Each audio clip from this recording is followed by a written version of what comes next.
probably figure out all the information you need to know where that nickname came from is up on that slide, and it's not because it says it in the middle, by the way. So, let's see, I was going to put a bigger picture of me, but that seems a little bit weird. It's like, hey, it's me. Anyway, so I'm a member of Magic Lab, and Magic Lab is part of the R&D organization in PlayStation, and which is actually technically called Sony Interactive Entertainment. And our mission is really to kind of push the boundaries of play. And what that means is we're really looking for new ways to play, right? And new kind of interfaces, new devices, basically new experiences. They could be just software experiences too. So we're trying to figure out, well, what is the next big thing? Could we prototype some really, really awesome experiences and then show it to people and say, you know what? Everyone will be like, oh my gosh, I really have to have this, right? And then follow that through with like kind of, lending some knowledge and getting and following it through all the way to see if like we can get someone to productize it. Product out of it. So the other thing that we do is we reach out and we talk to folks, and actually that's one of the things I'm doing right now. I'm reaching out to you guys, and we reach out to customers, we reach out to game developers, we reach out to the public, and we reach out a lot internally too. We work for a very big company actually, and so just making sure that everyone inside the PlayStation is aware of what's going on in the rest of the company is already a challenge. And that kind of is to the cross-functional point too, where we are part of R&D, but we also deal with the marketing department, we work with game teams and others. So I'm going to take you through a very, very short tour of my experience with virtual reality. And this starts with a me too over here, because if you've seen anyone speaking who's about my age, you guys can guess how old that is. I'm not that old, by the way. But it always starts with like a virtuality system. And everyone's like, dude, I was a kid and I did this virtuality thing, and it was awesome. I could tell you how old I was when I tried it, but then you'd know how old I am right now. So rather than doing that, it's this thing where it's actually a pretty cool system. You stand in this pedestal, you can move around, you're holding a controller, and I think the controller is tracked, kind of button that you can use to interact with. And then you have the display, which, looked okay. And one of the games that we had was this game, for instance. This is the game that I played. It's called Dactyl Nightmare. And sorry about the resolution of the image, but maybe it wasn't that much better actually at the time. In that top center box over there, you see like a big green smudge, and that's supposed to be a pterodactyl, I think, kind of floating around. I think that I don't know, there's one there somewhere. But the idea was that you were lobbing like some very, very slow moving bullets towards these pterodactyls, and they were picking you up, and it was very exciting. Now, the next year after that, this movie called Lawnmower Man came out. How many of you guys saw the Lawnmower Man? Nobody. Okay, now that movie does not stand the test of time, by the way. It's like you look at it now and it's like, what was that? How did people like that? But anyway, so it was like this big virtual reality movie, and it's kind of this whole thing. This guy, VR technology gets super smart because of it, and then eventually he gets like sucked into the whatever, Anyway, so that was Lawnmower Man, and that was kind of my first venture into virtual reality, right? There was Lawnmower Man, and then there were those virtuality games. Those virtuality games were like $5 for 5 minutes, which back in the 80s, that adds up very, very quickly, right? It was this thing that you'd go to an arcade to do. So, you guys should consider yourselves pretty lucky, because you're at a time where, as expensive as these systems may sound, it's like, well, 5 minutes and that's $5. That means a couple of hours and you've already dropped $120 for that. But anyway, then after that, there were a whole bunch of crickets, because, this is like that movie came out in '92, and then after that, like, nothing. VR just kind of seemed to vanish for a little while. A few years later, you started seeing devices like this, and I got myself one of these. So basically what that is these shutter glasses. They can basically cover one eye, they can cover the other eye, and they kind of flip back and forth. So what you would do is on your computer, you would actually display an image for the left eye, and you would display an image for the right eye, and you would just do that super fast, and then it gave you this impression that your two eyes were seeing two different pictures. And from that, you got the cool 3D stuff and everything. But, man, the games, the whole experience was not very good. And so that was kind of, let's see, I'm trying to think, maybe mid-90s kind of time frame. And then after that, there were a whole bunch of crickets again, right? So there were a bunch of devices like that one, but then just, there was like a lull, nothing was happening. So I played with one for a little while. I didn't really, never grabbed me quite that much, and then, moved on. So afterwards, at some point I went to Carnegie Mellon University. Did anyone here go to Carnegie Mellon? Yeah? All right. So, at Carnegie Mellon, one of the things I was doing was I was a grad student there, and my research was funded by the Navy, the Office of Naval Research. And, it was a VR research project. So, I was in a system like actually one of those super expensive mocap systems that, Mickey was talking about earlier. And we had full body tracking, we had a wireless VR system. And actually one experience that I had with that was that I went to a meeting with like a whole bunch of Navy generals and a whole bunch of professors from other schools. And I was like first year PhD student, so I'm like, but all I did is I took a pair of Home Depot like safety goggles and I covered them with tape and I left just a little bit of the square open to show just how bad the field of view in those systems were. My professor actually didn't tell me to make a presentation or anything like that. All the other professors who showed up to this meeting, they had presentations and this is our plan for the year and everything. And I just showed up with like, some goggles with like tape on them and I'm like, that's all I had. So I just stood up in the front of the room and I talked and I was like, this is a problem we need to work on. And you should have seen how engaged everybody in the room was, right? They're like, really, is this bad? And they just could not believe themselves because they never actually saw someone bring a physical manifestation of just how poor the technology was. That being said, when I went back to CMU like the next day, I realized that those holes were already 4 times too big, right? So it turns out the problem was way, way worse than I thought. Anyway, I had my first like VR aha moment at the time. So one thing for any student who's here, if you're working on any cool demo, make sure to take screenshots, take pictures, and memorialize it, because this is not a screenshot of what I made. But what I did make, though, actually had little spheres that looked exactly like that. And we were using, because we had full body mocap, we knew where the hands were. And wherever you moved your hands, it was dropping spheres, right? So you could basically paint scenes, you could paint a whole bunch of stuff. And my advisor was Randy Pausch. I don't know how many of you guys have heard of him, but like kind of big VR guy. So he, his big thing was they used to have at CMU a lightsaber demo where you used to play with lightsaber. And he's like, this is the killer demo, everything. And then he kept challenging all the students to find something to displace the lightsaber demo. And he's like, this thing was probably the first thing that would actually come and displace it.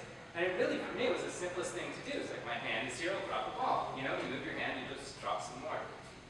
But I guess there was something about just kind of like being able to sculpt in free space and walk around it and everything that you couldn't really do before that. And, I don't know how many of you guys tried Tilt Brush, but if you haven't tried it yet, this is the modern version of that, right? So I'm not going to go take credit for Tilt Brush, right? But the thing is that it makes so much sense, and it's just this really, really cool thing because you can do stuff that no artist could ever do, right? So even you look at Michelangelo, and he's like the most awesome sculptor like ever, but he still needs stuff, right? And he can't just like conjure things out of thin air and texture on them and stuff like that. So if you haven't tried Tilt Brush, they are running a Tilt Brush demo downstairs. I highly encourage you guys to try it. And if you don't get to try it today, we'll find another opportunity to do so. So then after leaving CMU, I went to join Sony Interactive Entertainment. So this is actually the group that makes PlayStation. And there I've been working I guess it's been well over 11 years now. And I've done a whole bunch of stuff. I worked on graphics and physics, and I made development tools, and I worked on the security team. And I worked on the architecture of the PS4 and the PS Vita also, and did some VR and AR stuff, and a whole bunch of stuff. Currently I'm in Magic Lab, as I mentioned, and I'm also part of the security team. But, the VR and AR stuff is kind of more recent, right? And before that, it was just a whole bunch of stuff that was related to games, but not so much VR, right? But then, all of a sudden, I had this holy shit moment, right? And it happened when, some of my coworkers started talking about this VR system that we were building, and it's like, there's this thing, it's going to be awesome, blah, blah, blah. And they were all like, VR, have you ever seen VR? I'm like, yeah, I've seen it, But for me, the big thing about it, right, and so I didn't write holy shit PlayStation VR on the same slide, so I would totally get in trouble for that. I was self-directed, by the way. So, anyway, so, the thing is that this thing, it's like, finally we saw that something like this was going to become a product. And actually, for me, that was really exciting. The thing is, VR itself was nothing new to me, because I'd seen it before, and I'd seen very fancy VR setups. So, when I was at CMU, I talked about the small field of view, but there were other super expensive VR get-ups that the display is really this big. Sometimes it's like a pizza box with a hole in it, and you shove your head inside the hole, and you get a much, much wider field of view. But you're wearing a pizza box on your head.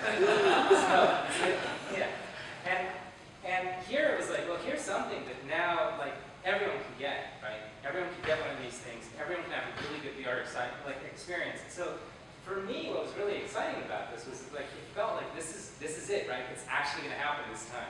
But I had before were these super expensive, kind of gimmicky false starts that really never went anywhere. So some of the things that I've worked on, we had some collaborations with NASA, with JPL specifically at NASA. And there I had a chance to work on a couple of VR demos, and that was really exciting. The first one actually was at the time that we announced PlayStation VR to the world, and this is a picture of Mars, right, taken by the rover. And we had a demo where you could actually stand on a 3D reconstruction of something like this in VR, and the rover would drive up to you and stuff like that, and then you could kind of crouch and see it. And it was really, really cool working right next to the guys from NASA. They actually came to visit us. We went to visit them, you know. We got to see, it had another model of the rover actually sitting outside over there, and we got half the rover on a track going, doing all sorts of crazy stuff. So that was kind of a very exciting project to work on. And as I mentioned, this was right around the time that we announced PSVR to the world. So it was one of these things that it's not like 50 years later I get to play with it. It's it was very, very timely. So then another thing that we did, and this one's a little bit hard to see in this picture, even now in my professional career, I don't always remember to take clear pictures of my work. But they have a robot called Athlete at NASA. And Athlete is a gigantic six-legged robot. It's about twice as tall as I am. You know, it can actually carry a housing unit and stuff. They have all these cool, crazy plans for it. And the question was, well, how do you have a six-legged robot? How do you control it? And one of the things that we did is we made a two-person experience where we were alternating turns, moving 1 foot at a time. And me and Garrett, actually no, Garrett's sitting somewhere in the front, we, working on it. He was from JPL, and I was at PlayStation. We got really good at working together, so we could get this robot to go at a very, very fast clip. But every once in a while, if we lifted too many of the legs at the same time, super expensive robot just goes floating into the air. It's help me, right? But there's nothing to hold on to, so it just kind of drifts away. So yeah, I'm sure they don't want that to ever happen, ever, right? Because that's kind of scary. And then since then, there was one more NASA demo that we worked on together. And then this one was called Morphonaut. And this is actually also a two-player experience. So if you look at what you see on the left side, that player 1 is actually looking at player 2, and vice versa, right? And the point here was there were a couple of things we wanted to do. From a PlayStation perspective, we were really interested in seeing, well, what's it like to collaborate in virtual reality? And so we were interested in making sure that the chat worked really well. We were interested in making sure that we could take objects and hand them from one person to another, which using a game physics engine is a much harder problem than you think. Especially when these things are running on different machines, because all of a sudden it's one machine is in control of some object, but then he hands it over to another machine, and then all of a sudden somehow that one's supposed to figure out what the physics simulation is of this object. What if they disagree? Does the object disintegrate? Does it explode? Is there a singularity or something that the universe vanishes? I don't know. But anyway, so one of the things that NASA was interested in is they have this humanoid robot, and they could put it up in the space station. So astronauts on the space station are very, very expensive because there's very few of them, right? But we've got tons and tons and tons of people on Earth. They're very, very cheap compared to an astronaut. So the idea is that you can put one of these robots up there. Maybe you can control it remotely from the Earth, and you can use it to prepare experiments and stuff like that. And then it doesn't matter if it takes 24 hours to prepare an experiment, because then the astronaut comes, everything's ready, they can do the experiment itself in 10, 20 minutes. And it can actually make the astronaut's time very efficient. The big problem, though, is that the space station, as far as it is, there's a lot of delay. So if you were to move one of the robot arms, it would actually move half a second or up to 2 seconds later, right? And so this particular demo has visualizations of that. You see where you move your hand, and then a robot's hand moves later. And it's really challenging to actually deal with that, especially if you're trying to catch something that's floating by. If you see it floating by and you reach out to catch it, you don't realize that your hand is only going to get there seconds later, so it totally misses its mark. So then, other things I've worked on kind of VR related is I got to do some hackathons, and that was kind of exciting. And maybe if there's another VR hackathon in the Bay Area, maybe I'll come by and do that. Maybe you guys can come and participate too, it'd be awesome. So one of the demos that we did, actually this was the first thing I did on a hackathon. It was weird zombie room thing scariness. I don't remember what it's called, zombie hackathon. But anyway, so the point here was that one of the guys organizing the hackathon took a 3D scan of the room.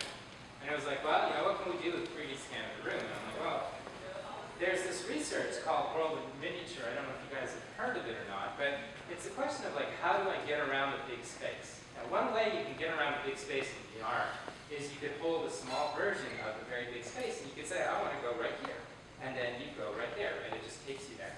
So I wanted to do that, and that's why it's kind of hard to see in that picture, but on the left, right, you'll see that there's like, you can see like these bleachers and chairs. There's actually a miniature version of the room and then a gigantic one. And then I was like, all right, well, what if we added zombies to it? Because you got to have zombies for some reason. And so we added the zombies, and then you see the zombies in the real world, and then you see the zombies in the little one. And then what if you had a hammer and you smacked the little zombies in front of you, and then a giant hammer from the sky would come and smack the big ones. And so that was our hack, actually. So then, I did another hackathon, and this one actually we also kind of worked on navigation problems as well. So this one was using a teleport. Before, teleport's pretty ubiquitous now, but that was kind of our experimentation with it. And one of the things about this one is, has anyone heard of the mythical man month? Like, can I get a show of hands? All right, so there's this thing basically that's like, well, if I have a problem that's going to take one person 100 months to do, well, if I just hire 100 people, they'll get it done in 1 month, right? And it's like, no, actually, that's not really how it works, right? I mean, sometimes it takes 200 months to do that because you've done that.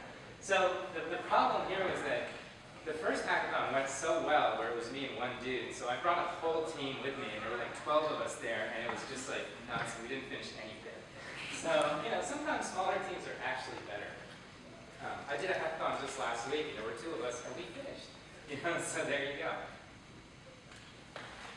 So, one of the things that we wanted to do with this one, and I think it'll still be an exciting hack to try, is what if you were like a bat or something like that? So what we have with PlayStation VR is we have a really good way to reproduce 3-dimensional sounds. So you can feel the direction that the sound is coming in. If you're wearing some headphones and you listen closely, it'll sound like something is coming from here or from there. So it's like, well, what if you couldn't really see your goal, but you could hear some chirp, right? Like something, like a bat would. And then you could use that to find a treasure or something. That was the original goal. And instead we have this hot mess over here, which I don't know what it is. So, anyway, and I keep talking about PlayStation VR, and oh my god, it shifts in 6 days, and it's actually, oh my god. I was so very excited, it's like, if you haven't tried it, you should. We're running some demos downstairs, and anyway. So, okay, I talked about the paint demo, which is my first aha moment, and then my second aha moment was actually a PlayStation VR title. And it was this game called Rigs, and it was just like, this was the first time that I could see what a game would be like with full production quality kind of that goes into a game. And it was a multiplayer game. There were up to 6 people playing this game. And it was just awesome. I'm like, sign me up right now. This was the game that really sold me on our product. But then, aha moment number 3. This game is called Summer Lesson. Has anyone heard of Summer Lesson? This is right now my favorite VR experience, right? It is just amazing. So, there's 2 versions of it. There was an original one, which was like a Japanese girl, and then there's a Western girl. And this is the Western one. She's speaking to you in English. And you're supposed to be her tutor, and there's some weird story going on. I'm not sure I exactly understand what the story is. But at some point, she's like, you know what? She's like, I have a problem reading this. And she sits next to you, and she holds up her book as you see her. And she holds it up right next to you. So she just pulls it up right in front of you and is pointing at it. And that was the first time I ever felt, I was like, whoa, I actually felt that there was someone standing there next to me, right? And she's fully scripted, right? She's not some dynamic character or anything like that. But I think some of the tricks that they do is they adjust her position, they adjust the way she looks, they adjust her distance, all of that based on where you're sitting right now, what you're looking at, everything. They did it just right that it made me feel that there was someone in there with me. So the reason I love this so much is because if I could feel this from just a completely canned system, it makes me think about, well, what if I'm in VR with any one of you guys, right? We could get to a point where if we could do things right just like they did, we could really feel like we're in the same space and we're actually kind of interacting with each other. So that's really, really exciting. All right, so that was me and how I got this far, or some of it actually. There's more if you guys want to talk later. But, the question was, where can you guys take me next, right? So now to turn the tables a little bit and talk about some of the things I'd love to see and some of the things I'm interested in.